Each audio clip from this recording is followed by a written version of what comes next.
Imagina que estás a 384.000 kilómetros de casa. No hay aire que respirar, no hay gravedad que te sostenga, y entre tú y el vacío absoluto solo hay una capa de aluminio del grosor de 2 hojas de papel. De pronto, una luz roja se enciende, un pitido agudo invade tus auriculares. En Houston, los rostros se ponen pálidos.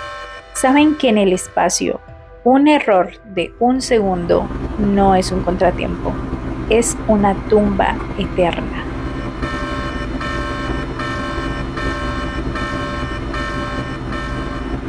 La historia oficial nos habla de banderas plantadas y héroes sonrientes, pero detrás de las cámaras, las misiones Apolo fueron una serie de milagros estadísticos.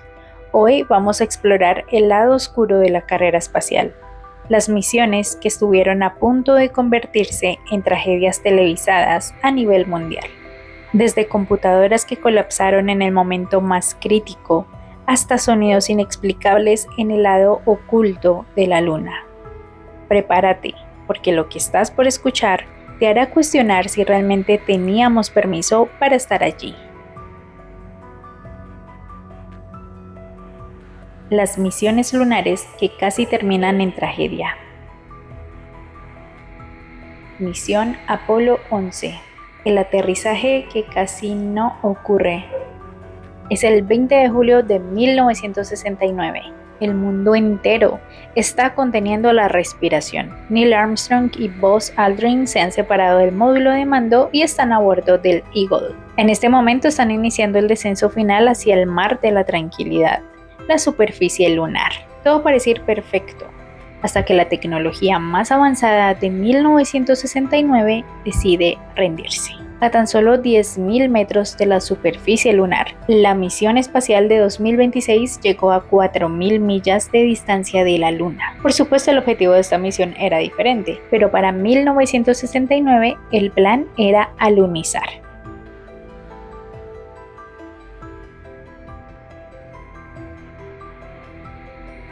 Durante el descenso, las alarmas del sistema comenzaron a sonar. Error 1202, error 1201. La computadora estaba sobrecargada. Nadie sabía si debían abortar la misión o seguir adelante. Y Neil Armstrong, con el pulso acelerado pero la voz firme, pregunta: Houston, tenemos un problema. Denos una lectura sobre la alarma 1202. El silencio que siguió en la radio duró apenas unos segundos, pero para los astronautas debió sentirse como una vida entera. ¿Qué era el error 1202? El sistema estaba recibiendo demasiados datos y no podía procesar el aterrizaje. Pero el problema no termina ahí. Debido al error de la computadora, la nave espacial, el Eagle, se estaba pasando del punto de aterrizaje previsto. Armstrong miró por la ventana y vio que se estaban dirigiendo directo a un cráter que era inmenso y estaba lleno de rocas que tenían el tamaño de automóviles. Con la alarma sonando y el combustible llegando a niveles críticos, literalmente en reserva, Neil tomó una decisión suicida. Desactivó el piloto automático. Mientras en la Tierra todos los controladores contenían sus lágrimas porque claramente sabían lo que iba a suceder. Armstrong volaba el módulo como si fuera un helicóptero o un vehículo, buscando un lugar plano entre las sombras.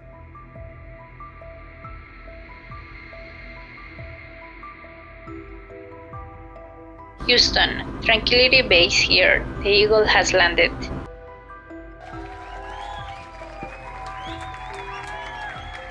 Lo lograron. Pero lo que nadie supo en ese momento es que estaban a escasos segundos de morir.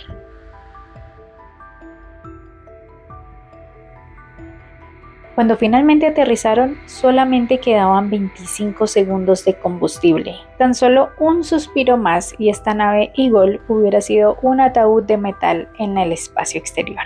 ¿Pero fue solo un error de cálculo o algo en la Luna estaba interfiriendo con las señales de esta nave?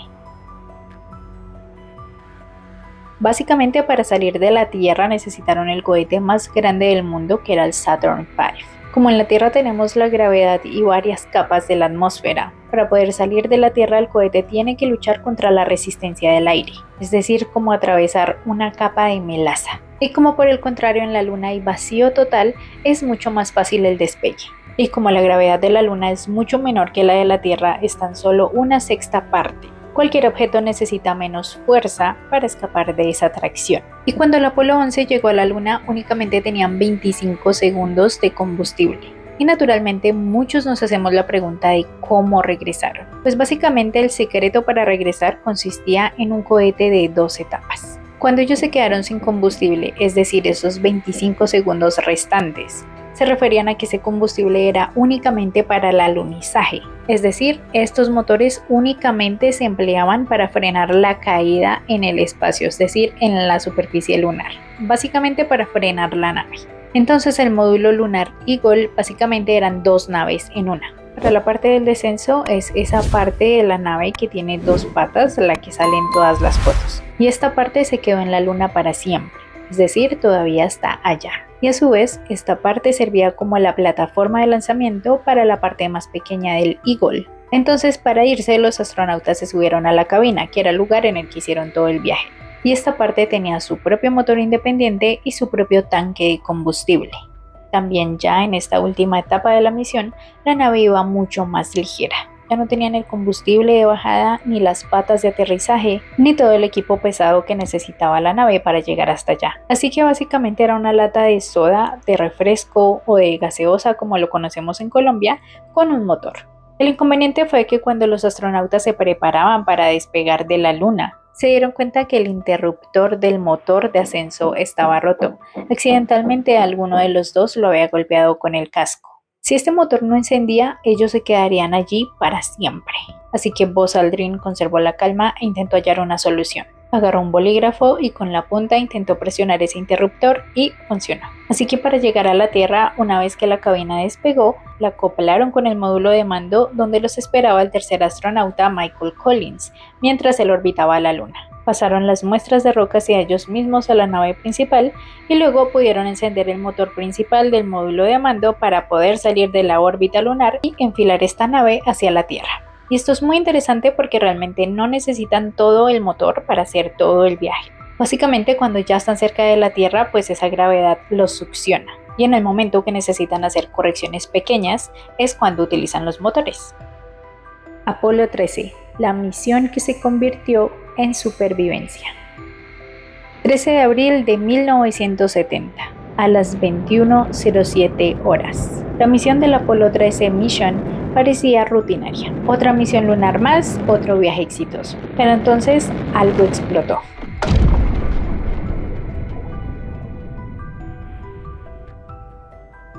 El Apolo 13 se encontraba a medio camino entre la Tierra y la Luna. De pronto un golpe seco sacudió toda la nave. No fue una alerta del sistema, fue un evento físico. Un tanque de oxígeno acababa de explotar. Eran lanzados muchos escombros al vacío, mientras los 3 hombres que iban a bordo de esta nave se daban cuenta que la nave perdía energía rápidamente. Houston, we've had a problem. La nave se quedaba sin energía, sin aire y sin posibilidad de llegar a la Luna. Y en segundos toda la misión cambió. Ya no se trataba de explorar, sino de sobrevivir.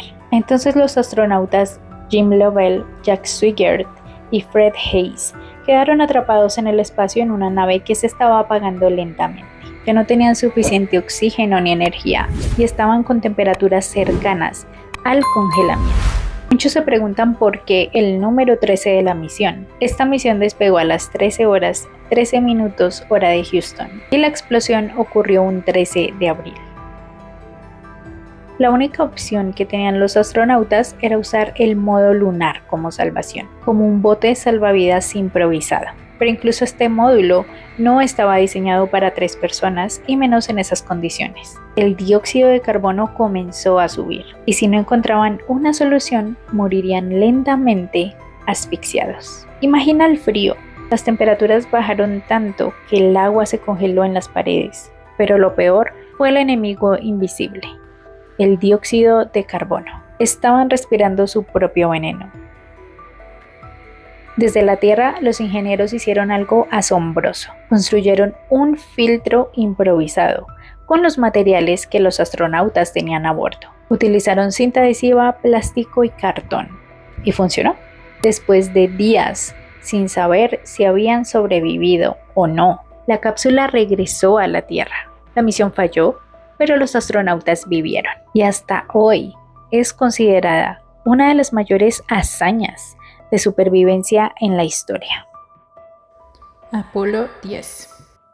Para muchos, el lugar más aterrador del espacio es el lado oscuro de la Luna. Allí, la misma Luna actúa como un escudo, bloqueando toda la comunicación que proviene de la Tierra. Estás completamente solo.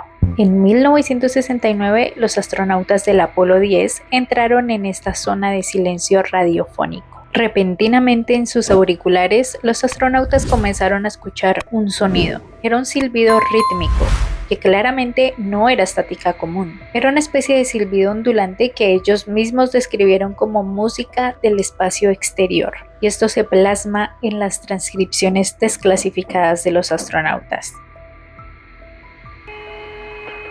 ¿Oyes eso? ¿Ese silbido? Decía Eugene Cernan. Suena, ya sabes, como música del espacio exterior. La NASA intentó explicarlo como la interferencia que se producía entre los dos módulos, los astronautas y la Tierra, pero el sonido persistió durante casi una hora. Hasta el día de hoy, varios creen que estas frecuencias que captaron realmente no pertenecen a la Tierra, señales que solo pueden escucharse cuando el ruido de la Tierra finalmente se apaga. El Apolo 16, el salto que pudo ser el final. A veces el mayor peligro no es el de una máquina fallando, sino olvidar en dónde estás. En la misión Apolo 16, John Young era un astronauta que estaba muy emocionado por establecer un récord de salto en la baja gravedad lunar y decidió dar un gran brinco frente a la cámara, pero no lo calculó bien. En la Luna, el centro de gravedad es completamente diferente. Young saltó tan alto que al caer perdió el equilibrio y su cuerpo se inclinó hacia atrás. Si caía sobre su espalda, iba a aplastar su mochila de soporte vital, el PLSS, que pues claramente era el único pulmón, la única fuente de oxígeno que tienen en el espacio. Y si la hubiera aplastado, claramente hubiera caído contra las rocas. Si la mochila se rompía, el oxígeno escapaba. Y claramente Young habría muerto en frente de miles de espectadores. John Young estaba acompañado por el astronauta Charlie Duke, y este compañero años después narró que en el momento en el que vio saltar a Young, básicamente se le detuvo el corazón. Dijo que había sido un recordatorio brutal de que en la Luna hasta el más mínimo gesto de alegría puede convertirse en tu última acción.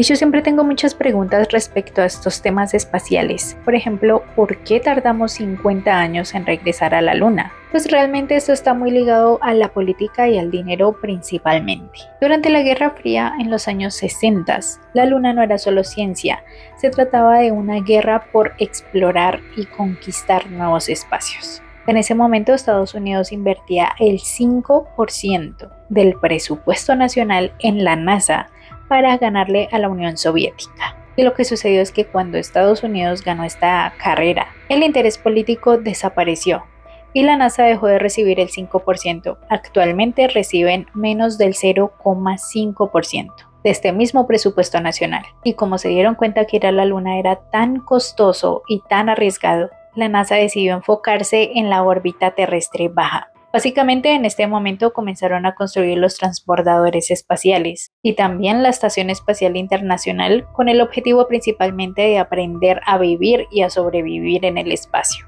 y de allí poder ver cómo llegar a los otros cuerpos celestes que habitan en el espacio. También, como no había dinero, muchas de las fábricas que construían las partes del Saturn V tuvieron que cerrar. Muchos de los ingenieros se jubilaron y estos planos originales pues ya no sabían cómo replicarlos con la tecnología moderna. Así que tuvieron que reinventar todo. Los nuevos cohetes tuvieron que ser creados nuevamente y ser incluidos con estándares de seguridad modernos. Explorar el espacio no es solo ciencia, es también agallas y valentía. Es literalmente caminar sobre el filo de una navaja. pero yo personalmente siempre pensaré que mientras alguien lo sueñe y trabaje en hacer realidad su sueño, todo es posible de lograr. Literalmente el cielo es el límite. Así que tú, persona que me ves, si estás teniendo dudas existenciales, porque siempre todos las tenemos, este es un recordatorio para que sigas soñando en grande y trabajando muy duro para cumplirlo. Sí se puede. Por muy difícil que sea, sí se puede. Cada paso en la luna, cada fotografía, cada palabra transmitida pudo no haber existido, pero existe. Si te apasionan estos misterios como a mí, suscríbete ya mismo a este canal. Pícale a la campana de las notificaciones para que no te pierdas ninguna de las novedades ni los videos nuevos cada semana. También estoy subiendo contenido en otras redes y me encuentras en todos lados como Jen Mystery.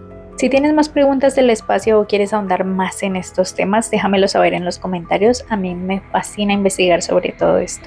Te recomiendo ver los videos más recientes donde hablamos de desapariciones del fenómeno Missing 411 en parques nacionales y también desapariciones muy extrañas, por ejemplo el caso de Maura Murray, de Brian Schaffer, de Lars Mittank, de Bryce Laspisa, y todo esto lo encuentras en el canal. Mi nombre es Jen Mystery, esto es todo por hoy y nos vemos en un próximo misterio.